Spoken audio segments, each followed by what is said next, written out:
Most Belizeans will remember him from his last public post as CEO in the Ministry of National Security under the last U.D.P administration. Prior to that, retired Colonel George Lovell served under the PUP as coordinator for the National Emergency Management Organization, NEMO. But few people know the background of the man who started out as a public officer in the audit department, who now aspires for political office. I started out back in 1979 as a young clerk at the government audit department. And I stayed there up until 1984, and I rose to the rank, if you will, of a first-class clerk. Okay. I was doing an audit of the Belize Defense Force back in 1984, and they had this officer selection board that was going on. I was talking to a couple of my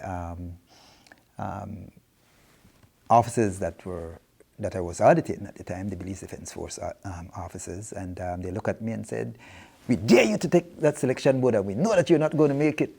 And I said, and I bet I'm going to make it. Lovell attended the Royal Military Academy in the United Kingdom and the U.S. Command and General Staff College in Kansas.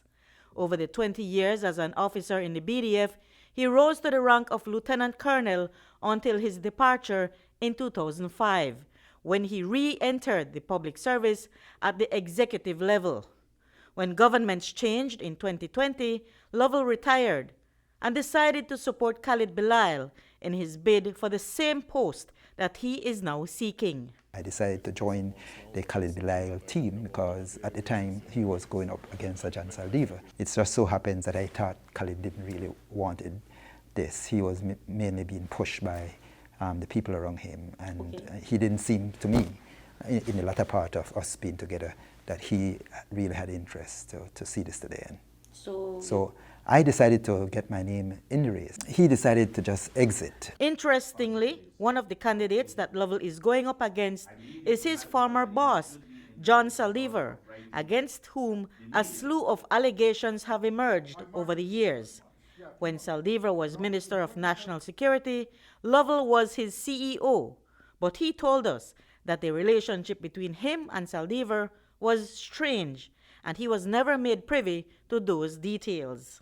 When I first became his CEO, he made it quite clear to me, listen, stay out of my political affairs, and you just run your ministry. And that's what I did. You know, and I gave him all the support he needed as his CEO. The relationship was strange, but good. And I'm glad because, who knows, maybe I would have been named too. So you had no knowledge of the Lev Derman? I wouldn't say that.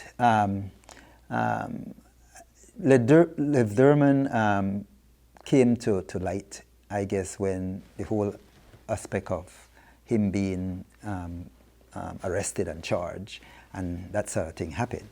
But I could remember there was one particular incident where there was some vehicle, 2 vehicles to be exact, that was handed over to the police. And I had to go and take them over. I didn't know the man, and I went to, I think it was Motor Solution, pick up 2 vehicles, signed for it, and that was my extent of him. But I don't even know if he had used the name Lev Derman at the time, because that came to me as a new name when that happened. Lovell explained why he feels he is the best choice as U.D.P standard bearer for Belmopan and even for the country. The young candidate who is now opposing me, Mr. Torres. Mr. Torres would probably have zero knowledge in security aspect. If you talk about vehicles and sales of vehicles, he may have more knowledge than myself, but this is not about selling vehicles. If you look at the former air rep, he can boast that he had 6 years at a ministerial level. And so a lot of the operational aspect he didn't get involved with. I have had all the training that one needs to deal with security aspect. The U.D.P Belmopan Convention is slated for this Sunday at the UB Gymnasium from 9 a.m. to 4 p.m. Reporting for News 5, I'm Marion Ali.